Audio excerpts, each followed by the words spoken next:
Dear student, आप सभी का स्वागत है हमारे यूट्यूब चैनल लक्ष्य अकेडमी बाय एमएस में।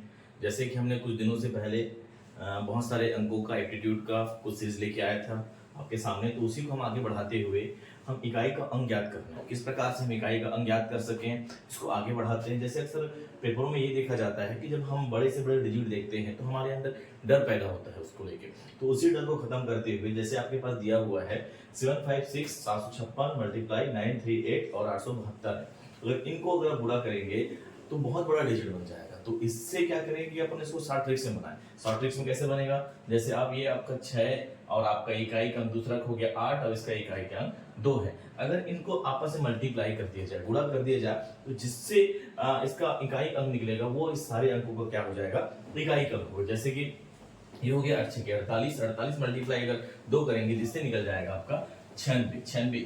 तो इन तीनों का जो इकाई अंक है वो होगा आपका 6 होगा इसका इकाई का अंक। बहुत साधारण सा है। अगर इसी को आगे बढ़ाते हैं तो 938 मल्टीप्लाई 845 मल्टीप्लाई 384 और 212 में इकाई का अंक निकालते हैं। तो ये हो गया 8, ये हो गया 5, ये हो गया 4 और ये हो गया आपका 2। तो सबका आपस में गुणा करके देखते हैं। तो ये 8 पंचे 40 हो गया, 4 चौक 16 हो गया और 16 दूनी 32। कहने का मतलब हो गया आपका 320। तो 320 में इसका इकाई का अंक क्या होगा, 320 में इकाई का अंक हो जाएगा आपका 0 हो जाएगा। ठीक है, आगे की ओर देखते हैं। और जैसे आपके पास 213 है, 781 है, 522 है, 302 है, 416 है और 524 है। इसके इकाई अंक को बाहर निकालते हैं तो इकाई का अंक यहाँ पे 3 है, 1 है, 2 है, 2 है, 4 है और 6 है और आपके पास 4 है। इनका आपस में गुणा करके देखते हैं क्या हो जाएगा। तो हो गया 6 चौक 24 हो गया, 24 दूनी 48 हो गया और 48 दूनी हो जाएगा आपका 96 और 96 मल्टीप्लाई करेंगे तो निकल जाएगा आपका 288 निकल जाएगा। मतलब ये कि इसके इकाई का अंक हो गया आपका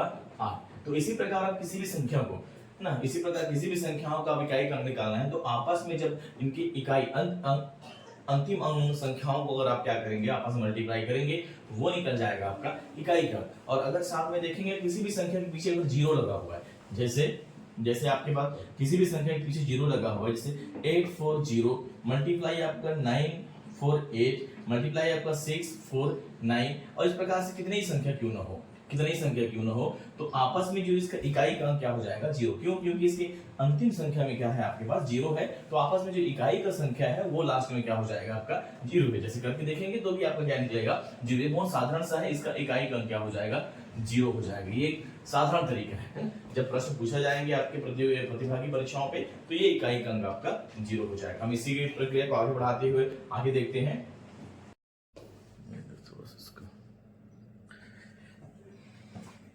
तो हम क्या कर रहे हैं, जो आगे इकाई का जो अंक है, हमें इकाई का अंक जो ज्ञात करना था उसको आगे की ओर बढ़ाते हैं। जैसे आपके पास संख्याएं होती है 1 से लेकर पूरा आपका 0 तक है ना, तो 0 तक देखेंगे तो आप देखेंगे कि जो आपका 1, 0, 5 और 6 इसका अपना लॉजिक कहता है कि जब किसी संख्या के पीछे जैसे 1, 5, 7 और 0 का घात कितना है आपका 67 है ना, और दूसरे अंक को देखेंगे 781 इसका घात कितना है आपका 80 है 80 है, और इसका देखिए 2925 का घात आपका है 65 और 1246 का घात है आपका 85।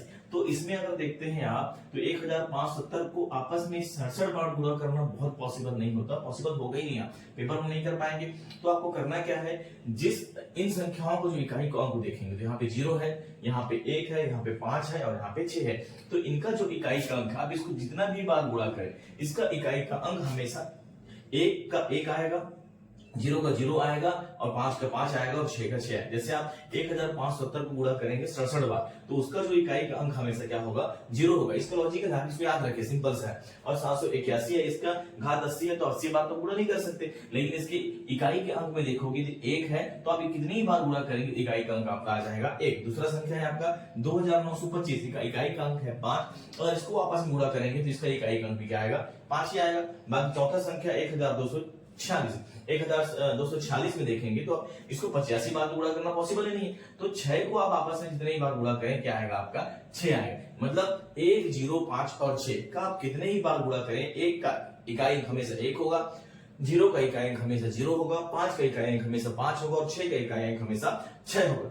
प्रॉब्लम कहां साबित होता है, प्रॉब्लम्स कहां आती है, समस्याएं कहां आती है, जब इसके घातांक की संख्या का आधार के आधार पे आपको इकाई अंक ज्ञात करना है। ये तो छूट गया आपका 1, 0, 5, 6 इसका अपना लॉजिक है, लेकिन इसके आगे जो बाकी संख्याएं हैं जैसे 2 है, 3 है, 4 है, 7 है, 8 है और ये 9 है। इनका जब इकाई का अंक ज्ञात करना रहेगा, जैसे आपके पास एक संख्या है 952 को देखोगे तो इसका घात अगर 67 है, इस इतनी बार तो आप गुणा नहीं कर सकोगे आप आपस में इसको, तो इसके लिए क्या करना है, आप देखेंगे कि इसका आधार 2 है, ठीक है, आधार 2 है, तो सबसे पहले इसके घात जो दिख रहा है आपको, जो घात दिख रहा है जो 67 है, 67 में क्या करेंगे आप एक माइनस करेंगे, तो ये हो जाएगा आपका 66 हो जाएगा। फिर 66 को आपको भाग करना है 4 से, 66 को अगर भाग करोगे 4 से तो आपके पास जो शेषफल बचेगा, शेषफल बचेगा आपके पास 2 बचेगा, क्योंकि करके देखिए बिल्कुल आएगा वो 2 बचेगा।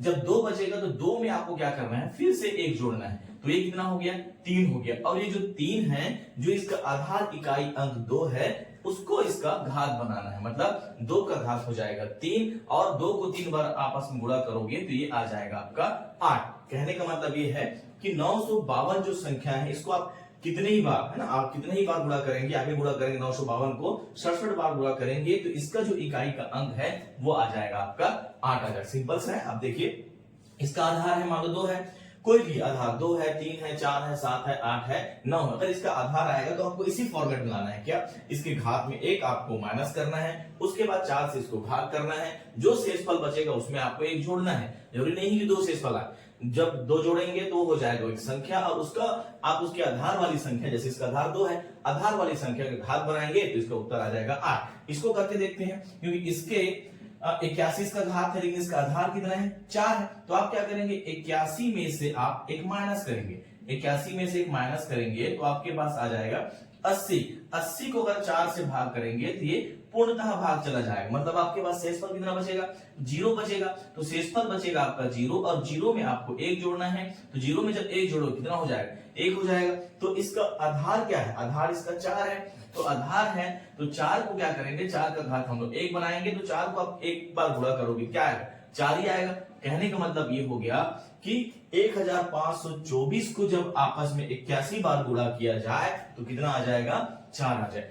कोई भी संख्या लेके देखिए, कोई भी संख्या करिए, इसको आप बना के देखिए, ये लॉजिकल बिल्कुल काम आएगा। पेपर में बार बार पूछने वाला एक प्रश्न है। हम क्या करते हैं, बड़ी संख्याएं देखते हैं और इसको स्किप कर लेते हैं, जबकि इनको बस तो साधारण तरीके याद रखना है। आपको क्या याद रखना है, 1, 0, 5 और 6, 1, 0 और 5 और 6, उसका लॉजिक अपना है, 1 का 1 आएगा, 0 का 0 आएगा, 5 का 5 आएगा और 6 का 6 आएगा। और आगे बढ़ा के देखते हैं 2, 3, 4, 7, 8 और 9। बस इसका आपका एक ही सिंपल सा तरीका है कि आप उसको घात को देखिए, फिर उसके घात आधार को देखिए, फिर उसका जो घात है, घात में आप क्या करेंगे, -1 करेंगे, उसके बाद जो माइनस करने के बाद जो आएगा उसको 4 से भाग करेंगे, जो शेषफल आएगा उसमें आपको 1 जोड़ना है, जो आएगा वो इसका आधार का घात बनेगा, और जो घात बनने के बाद आप उसको सिंपल से मल्टीप्लाई करेंगे, गुणा करेंगे, वही इसका इकाई अंक होगा। तो आपको कैसा लगा हमारा लॉजिक या कॉन्सेप्ट, आप हमें जरूर बताएं और हमें सब्सक्राइब करें, शेयर करें और जरूर मैसेज करें कि क्या समस्याएं आपको पैदा हुई है। बहुत बहुत धन्यवाद। पुनः हम आपसे मिलेंगे बहुत जल्द।